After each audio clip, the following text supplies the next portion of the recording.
Alright, YouTube viewers, people, whatever. Jesse, I will audio review another late night and another product. This is the Behringer NX1000D.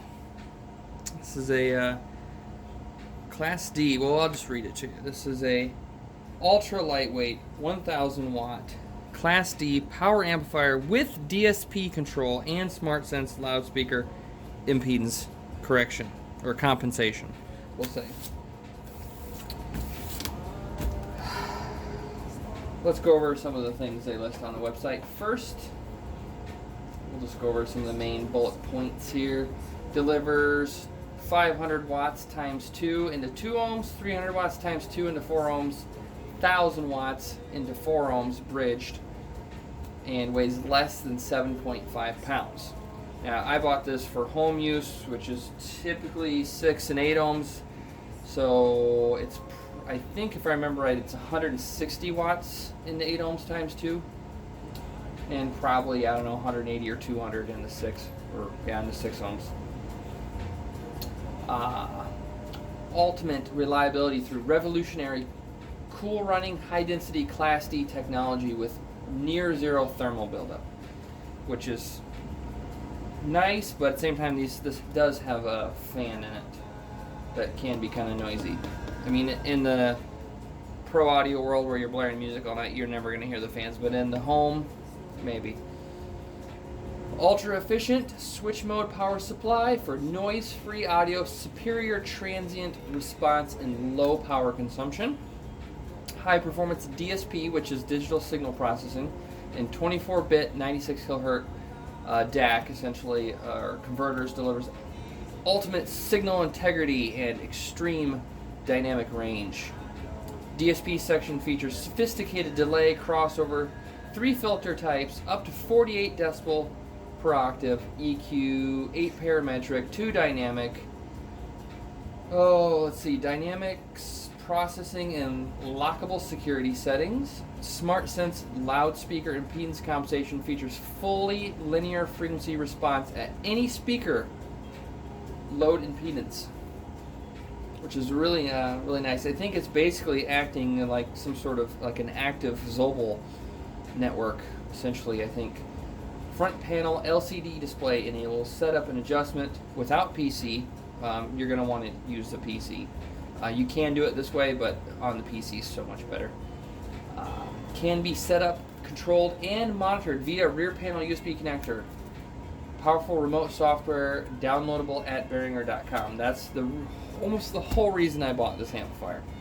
I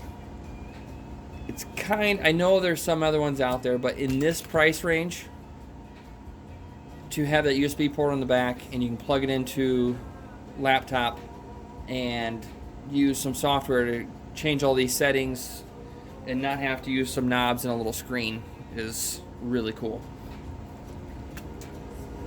Zero attack limiters offer maximum output level with reliable overload protection. We'll get to that too. Built-in subwoofer satellite crossover for perfect subwoofer operation. What's that? I can't read it from here. Detoned gain controls for precise level settings, precise 4-segment signal, and limit LEDs to monitor performance, XLR, and 1.4 TRS combination input connectors, compatibility with any source, professional twist locks, speaker connectors for ultimate library. I think they also call those speak-on connectors. Impedance DC, LF, and thermal overload protection on each channel automatically protects amplifier and speakers without shutting down the show. We'll get back to that too. Back to front, ventilation system prevents thermal buildup for operation. Yes, the fans blow from the rear out the front, which is, I'm assuming, this isn't the only one that does that. Let's see, 3-year warranty program. I'll get back to that. Designed and engineered in Germany, and then, as far as I know, built in China. The NX1000D. That's my dryer. Doing some laundry. Let's see. Most of the stuff we already went over. The DSP software you'll see later. The SmartSense impedance correction's kind of neat. It says our new SmartSense technology puts the punch back into Class D amplification, providing vastly improved full-range frequency response with more powerfully dynamic bass and smoother high-frequency reproduction. The resulting output is no longer dependent on the actual load, but is rendered perfectly ruler flat via impedance compensation. NX1000D's design also incorporates a significantly higher damping factor that yields better amplifier control over the loudspeaker for stronger audio reproduction, especially in the low frequency area, which Class D I think is inherently pretty good with low frequencies anyway. That's the NX Edit software. Where was the specs? I don't know if they actually downloads video support. Yeah, I don't know if they even list the specs on their page. I don't know if it matters, but I think like the THD on it is 0.1, where the non-D model is like 0.05, it's a little lower, whatever. When I listened to it, I didn't really notice any issues with even the 0.1. But anyway, enough rambling. So let's get her open. I've already had this open and listened to it. I don't know why I boxed it back up, just so I can unbox it for you guys, I guess. You get a manual, and it's basically for, I think, all the NX series amplifiers in many different languages. You get English, Spanish, French, Denmark, and Puerto Rico, maybe? I don't know. Not even going to get into that. Alright, you get a power cord. Decent power cord. It will come in plastic and all neat. I just, Let's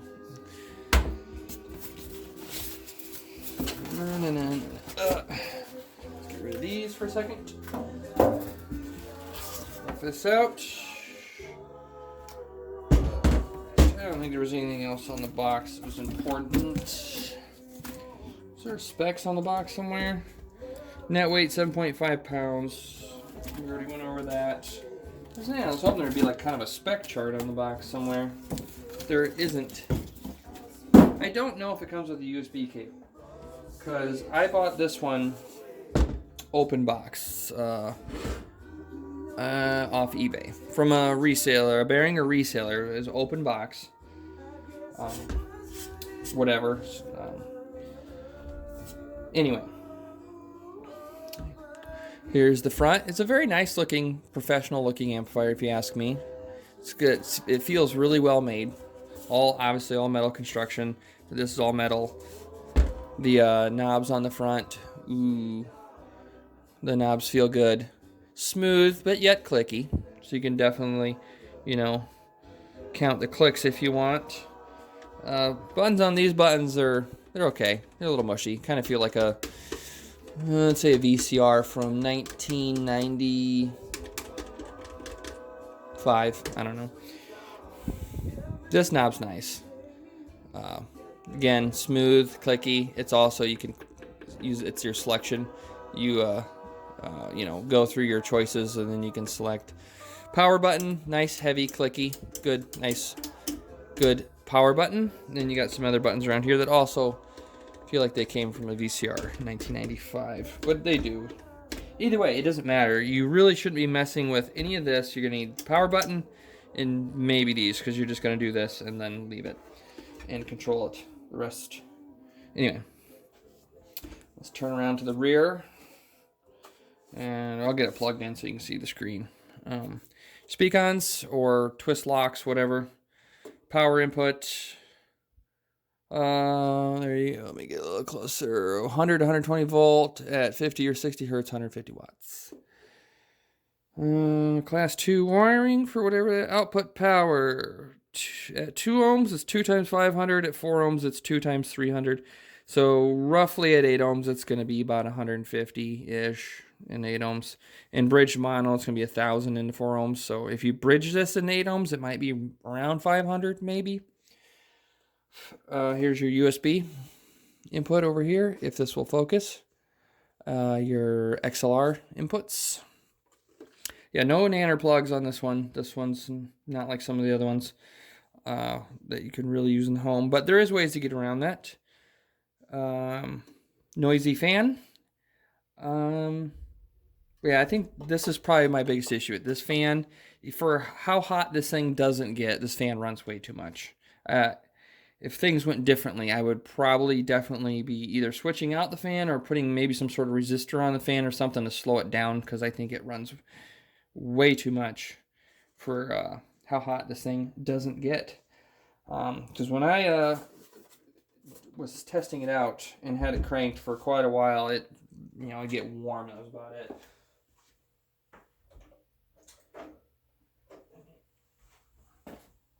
Any hooser. Anything else? Anything else? I'll get a close up here for you. You can see the front. Yeah. This one, it came pretty clean. It's got fingered up by me a little bit. I've been handling it, messing with it. I've had it open. I can open it back up again, because as you'll find out, it won't make any difference at this point. Let's get plugged in. So I'll show you the screen real quick. And I need it plugged in anyway, because we're going to hook it to the computer. And I didn't look too hard. I didn't see if this comes with a USB cord in the box or not. If I can find my plug here. There we go. It'd be nice if it did. I really hope it does. I didn't see anything on Behringer's website about what it includes in the box. All I know is mine did not come with one, but I have extra USBs laying around. You'll need I think this is a type A. I don't know. You need one that looks like this to go into the amplifier. Right here. To your standard, whatever these two are. That's what you need. Any user. You'll find out now when I turn this on why this is pretty much just a really nice, pretty brick. Let's see. We'll switch her on. Listen.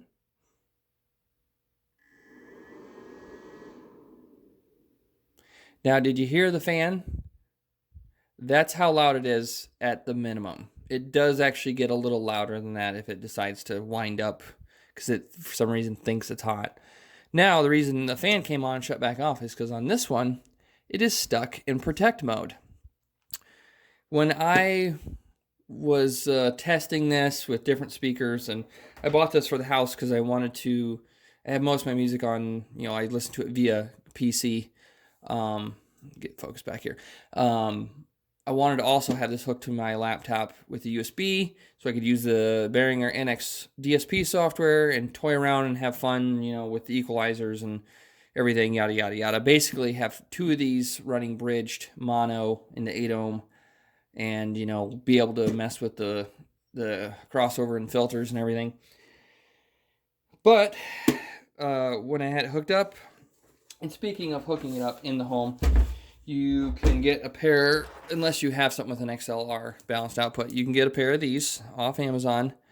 RCA on one end, XLR on the other. If it would focus. Focus, please. Whatever.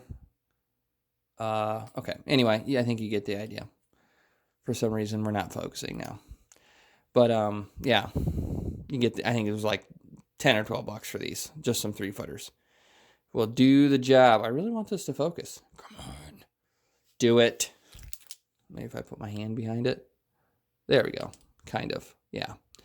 Anyway. Ta-da. You can get a set of those. And then you can buy wires like this already made. I just made my own because I already had the wire. I already had banana plugs.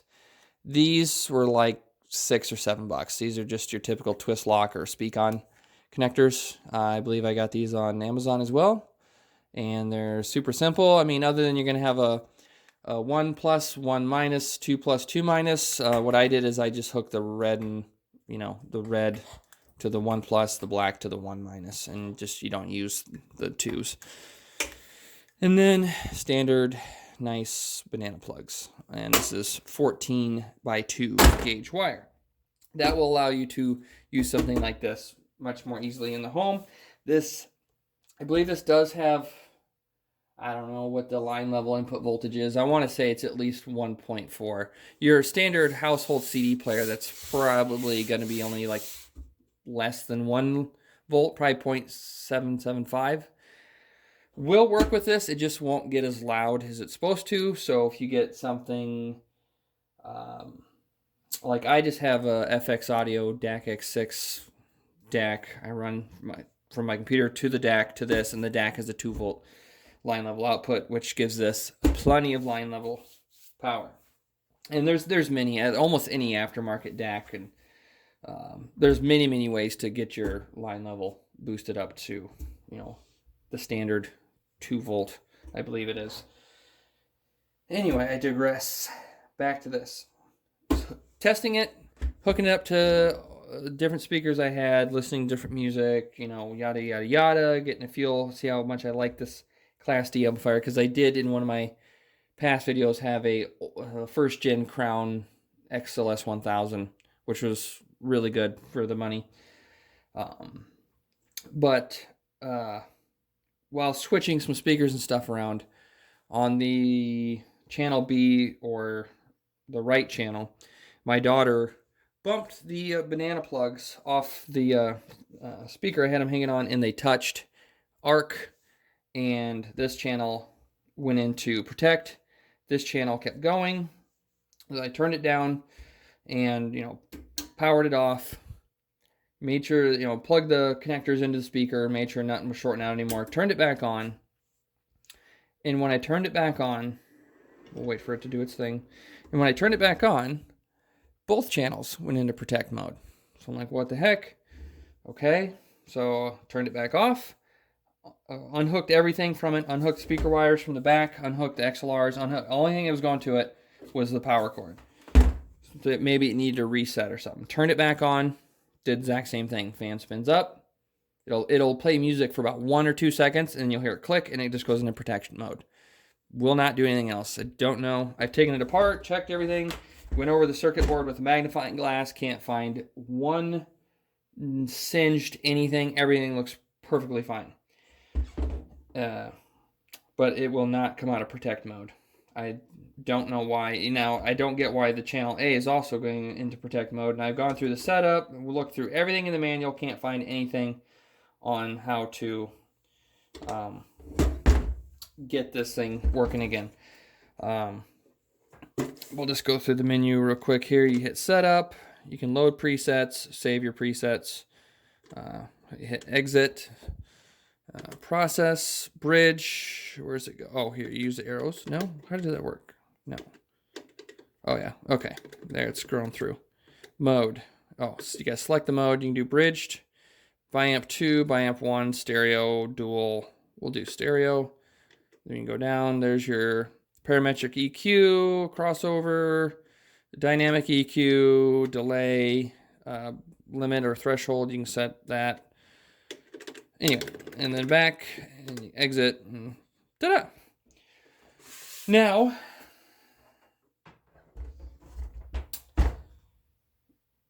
what do I want to do next?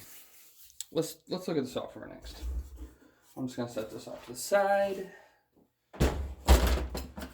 Oops. There's that right over here. Get my cord unhooked here.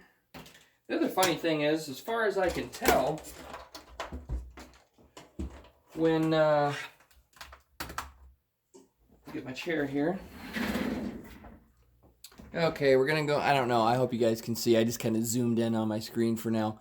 We're gonna go into the Behringer NX software here, and it'll say NX series amplifier connected device, and lose current settings. Sure. I don't have any settings set up, so. Let me see here. Maybe I can zoom in a little more on the app itself. It's gonna get a little grainy. Man, you guys can't even read. Let me see if I can just move this closer. All right.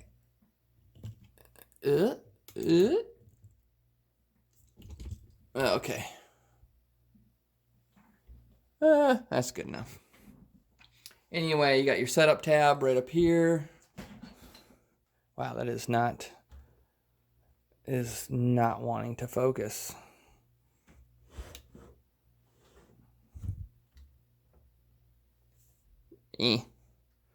Whatever. It'll do.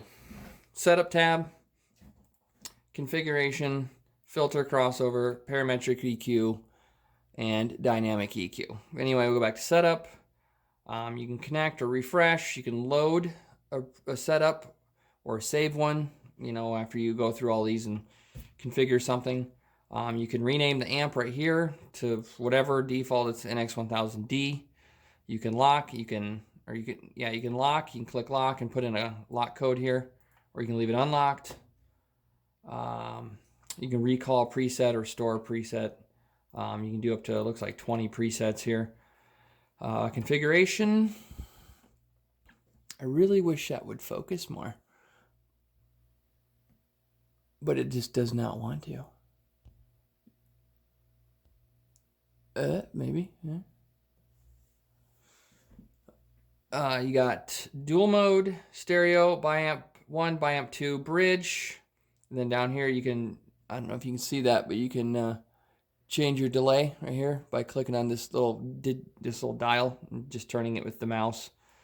On each side you got your delay over here, and then you got your peak limiter over here.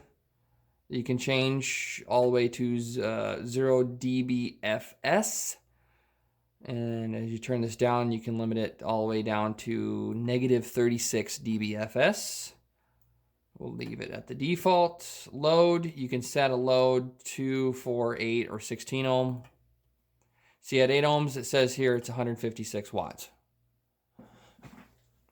Man, I really wish you guys could read that. Maybe if I pull this closer.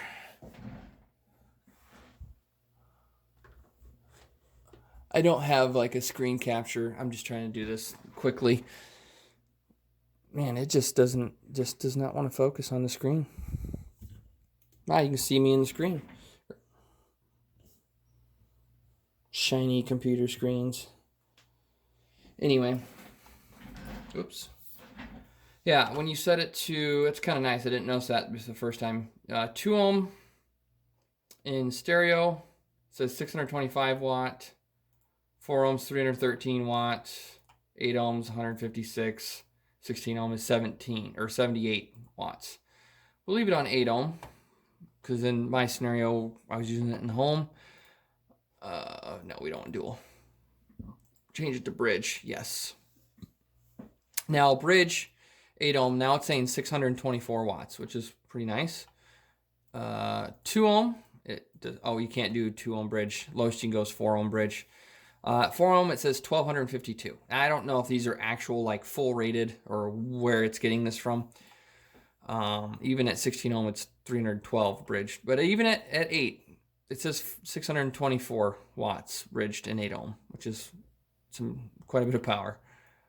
Then as you change your peak limiter, if you change that all the way down negative 36 and it goes to 0 watts. But even if you ran your peak limiter at negative 18, then it's 8 watts. Run it at, I don't know, negative 4. Yeah, it'd be about 200 watts ish. 248 watts even at negative 4, which I don't know. You can do phase 0 or 180 under the delay. Delays in milliseconds. MS, M in feet. And then as you see, as you mess with this stuff up here, it will light up on the graph as you change this stuff. It's really neat software. You got your hold and release down here, 50 milliseconds. Hold, it goes from 50 or 0 all the way to 2000 milliseconds. Release goes from 20 milliseconds to 4,000 milliseconds. It's just really neat. Then you got the filter crossover stuff. You can, you got your high pass. You can change from 20 hertz to 20,000 hertz on the high pass. Low pass, you got from 20 to 20,000 again, which is just awesome. Your gain, -12 to +12 on the gain. Let's see. Oh, your crossover type, you can do Butterworth, Bessel, or Linkwitz on either one. Slope, I'm assuming you have to pick a crossover. We'll do Linkwitz Riley on both of them. You can do 12, 24, 48 decibel on either one. Man, I really wish this thing worked. I really want to mess with it. Anyway, we'll go on Parametric EQ. You get filter 1, filter 2, filter 3, filter 4, filter 5, filter 6, filter 7, filter 8. You get 8 filters. And you can just select them like that. You select it, make your adjustments, select it, make your adjustments. You know, just, I could mess with this thing all day. You can bypass, reset. You got your gain across here for each one. Frequency, you can set each filter at, quality, and type. And it's, yeah, I'm sure there's people out there that know a lot more about this than I do. I mean, I get it to an extent because I've built many of my own crossovers. I've just never got to tinker with an active crossover, basically like this, or even a parametric EQ like this.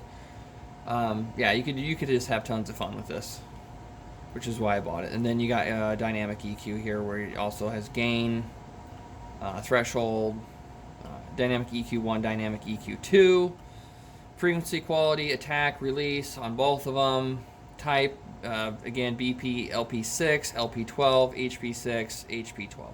I'm assuming that's band pass, low pass, you get band pass, 2 different low pass, 2 different high pass.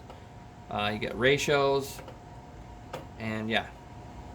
And then you get all this stuff set up. You come back here to setup, select number 2, give it a name or whatever, file name, hit save, and just set up tons of different profiles. This is pretty cool. And I've not had any problems with the software in Windows 10. I just went to Behringer's website, and if I remember, I will post a link to the software on the website, so anyone that does buy this, and because it wasn't, if I remember, it wasn't super easy to get right to it on their site, but it wasn't terrible. It wasn't too hard to find it. But I'll try to post a link to it. So if you do have one of these, or you're going to get one, you can go right to the link and download the software. It's free. It installed no problem. It's lightweight. I've not had any issues with it. And yeah, so far it's just been, I wish this thing worked. I might even just buy another one because I really want to mess with this. But anyway, we'll get that out of the way. We'll get back over here.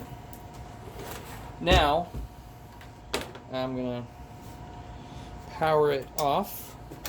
Unhook that. Just close the software. Yep, it's going to freak out because it lost connection. I've never had a problem getting it to connect either. When I plug it in and the software's open, it usually detects it immediately, and voila, you hit connect and you're on your way. Now, give me a second here. I'll take all these screws out. Actually, you know what? Let me get the camera back to where it was. We're gonna go up. I might even cut that out. Get that going there, like that. Okay. Sorry, I'm not some fancy YouTuber with an all-white sterile room and loads of video editing and all that. I don't have time for that. I work, I don't know, anywhere from 45 to 60 hours a week. So this is just kind of what I do in the evening for fun, to kind of make my audio hobby a little more enjoyable, make it more enjoyable for other people, possibly. Let's get this open, and I can open it because Behringer, I told them what was going on, and they pretty much did this. So nice powder coated whatever piece of metal. This is the inside, which is very Class D. It's very basic, lightweight. Don't ask me what any of the stuff is in here because I don't know. I'm not an electrical engineer. I mean, I know what the components are, but I don't know what they do. And then underneath here this is essentially where the power, I don't know if you can see in there, let me just turn, that is the, I think that's the power supply in there, or the, what did they say, the pulse width modulation power or whatever. So yeah, that's where that is. Some nice beefy, looks like some pretty beefy quality caps in there. Let me see if I can, let me see, I zoom in. There's a name on the cap for some of you people that might know what these caps are. I don't know what that says. Leloin or something, I don't know. And then over here on the main, on these other big caps, there you go.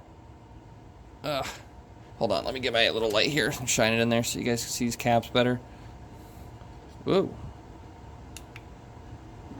Whoop. Getting my light in the way. There you go. Caps on 1500 microfarad, it looks like. And those, get that turned off. Well, here, I can actually just clip that on there. Do one of these. There we go. And we'll just go over the whole inside here. So anyone that's interested in these, so you can kind of see what you're getting on the inside, because like I said, it doesn't matter if I open this up, because Behringer gave me the bird. Here, let me see this chip here. Analog devices, ADSP 21261. I don't know if that might be the DAC chip. I don't know. It's got an ARM chip in it up here. There's a chip up here. It says ARM on it. I'm trying to read. Just keeping the light. Keep it so you guys can see it. It says ARM. STM32F103, I think. If you're not interested in any of this stuff, you can always just skip ahead or just leave and call me a boring idiot.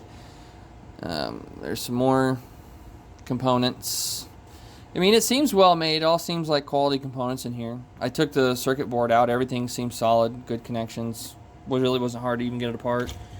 Whoops. Man, I always bump the camera. There's the back side of the control panel for the front. Yeah, the fan just runs right down there. I figured I could possibly, if I wanted to quiet it, I honestly thought about just unhooking it, because like I said, it doesn't get very hot. I thought about just, I mean, for home use, pro audio, you can probably leave it hooked up, because shiz is going to be loud anyway, and you're never going to hear it. But for home, I thought about unhooking it and just seeing if the thing ever gets just so freaking hot. I'd almost be willing to bet it doesn't. Yeah. Let me get a closer shot at some of them caps in there.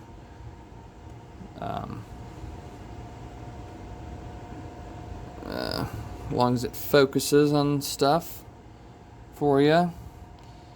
Anyway, the whole warranty thing. When this happened, I did a bunch of things trying to figure out how to fix it or get it out of protect mode for whatever reason. I looked at all these little, I don't know, whatever, all electrical components, we'll say, in there, closely with the magnifying glass, trying to find something burnt or singed or something. Could not find anything wrong. Took everything apart, checked I don't know. Couldn't find nothing. I checked, there is a fuse up here. Checked the fuse. The fuse is fine. And no, kind of like I said, your power's on. It'll play music for a second, and then the music will cut out. Fan shuts off, goes into protect. Don't know.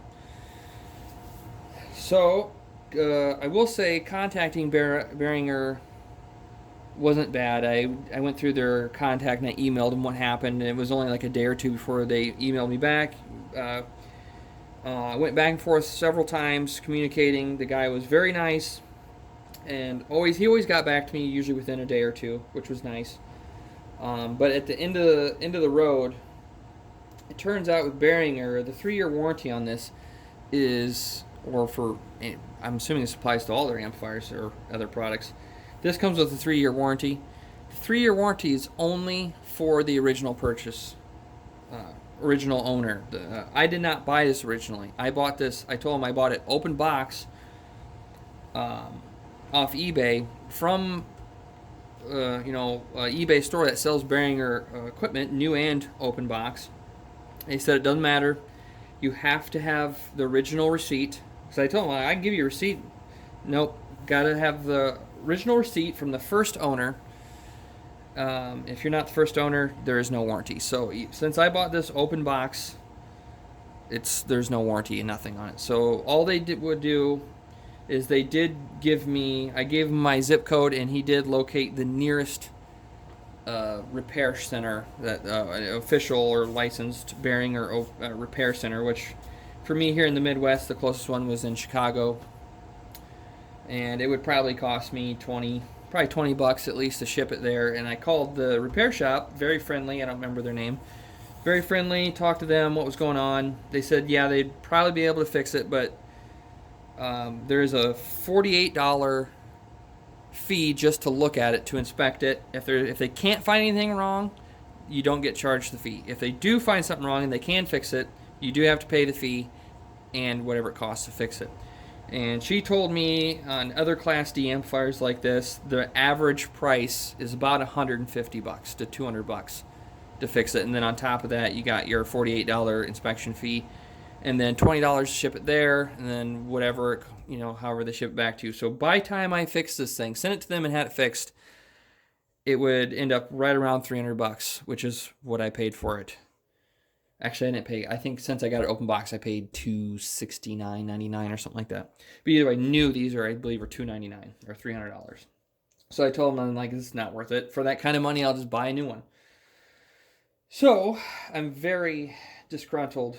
I thought things were going to go well because the Behringer's technical support, everything was great, but I do not like how their warranty works. I've bought lots of computer hardware, video cards, hard drives,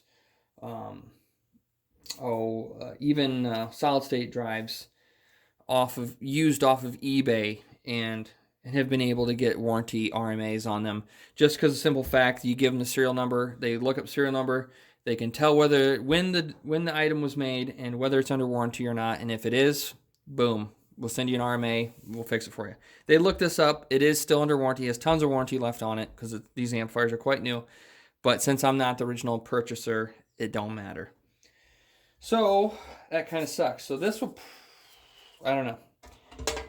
I might talk to some of the local audio guys and see if I can locate a guy around here that might be able to fix it. I don't know. Otherwise, I don't know. It'll probably just sit around. I think that's it. I'm really tired. I mentioned these things in the video. This is kind of like an after the fact, but I'm going to splice it into the fact, whatever. The NX1000D, the USB port on the back, is not for getting music to it or audio to it. All the USB port on the back is to run the Behringer NX software via, the DSP software and all that.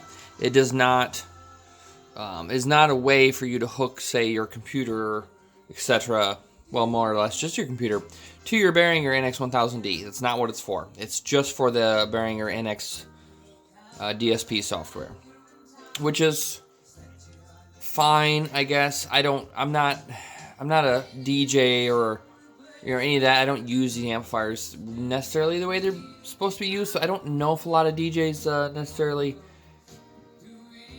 get their audio to their system via USB or Toslink, or how they do it. You can put it in the comments if you're a DJ and what you do, but yeah, the USB port is not for audio. It is just to control the amplifier. Secondly, I don't think I touched too much on the sound quality, and ouch, I'm kneeling here. I'm getting old and my knees hurt. Anyway, the sound quality, don't ever forget, you almost always get what you pay for. And at $300, by the time you add in the amplifier, the DACs, the DSP, etc., you're splitting $300 many ways here. Kind of one of the good things about Class D is it allows them to give you, arguably say, more power for your money, because less copper overall. Granted, I was using this amplifier in an 8 ohm, more or less 6 to 8 ohm situation, which is still, it still puts out decent amount of power at that resistance. I don't know, trying to recall, because it's been a little bit since I've listened to it, and audio quality is something that's hard to retain in the brain. If I remember right, it had a very acceptable, very powerful, clean sound. It's not the best amplifier I've ever heard.